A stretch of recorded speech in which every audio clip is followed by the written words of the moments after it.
Hello everyone. So here I have the Thinkpad E550. This is from the E series, essentially kind of the budget ThinkPad. As you can tell, it's not as square as most ThinkPads are. It's kind of more rounded and just generally looks more like a like entertainment or kind of budget class laptop, which it is. However, it still kind of packs a lot of things for being a cheap laptop. I actually got this refurbished for around $400 from the Lenovo outlet.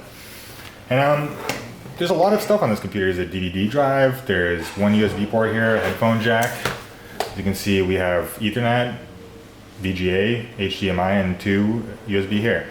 So essentially, you can still hook up two monitors and plug in any TV or general projector or old style monitor with VGA. So it kind of has every port you'd want. Has actually a pretty decent click pad. This is one of the best click pads I've seen. It has a very nice click to it. It doesn't press down as much as the actual ThinkPad ones do. So it's very pleasant to click. It actually has almost like a Mac-like click feel.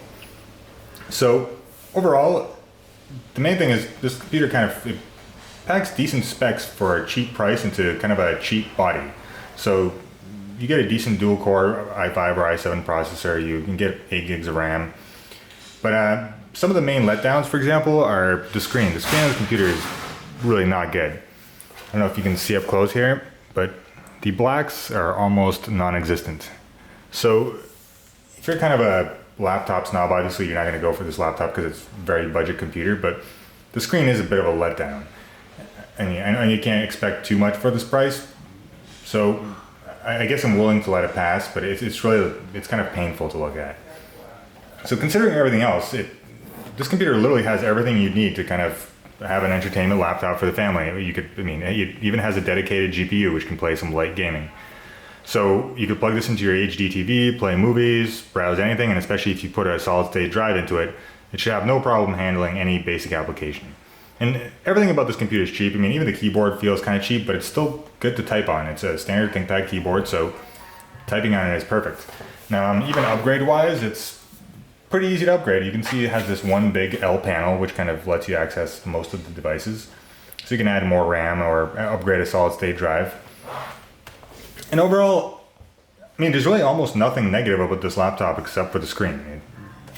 Sure, it's built a little cheap, but it is cheap. So, in fact, actually, it's built pretty good for its price. I guess I wouldn't necessarily... I guess I'd recommend this laptop to, for example, like a mother or family or grandmother or grandparents. Because first of all, they'll never notice the screen. It'll look just like any other screen for them. And it'll do everything. It'll plug into every port. It'll run every program they need. And at the same time, it's still cheap. So if anything happens or breaks, it's not that big of a deal. And also, it's not quite as tough as a standard ThinkPad. It just feels like you wouldn't want to just throw this in the backpack. You could, but it just doesn't feel that sturdy. So it feels like if it fell or got bumped, it could break pretty easily. So this is generally my 2 cents on the E550. It's a decent budget laptop, and really other than the screen, it's actually quite impressive.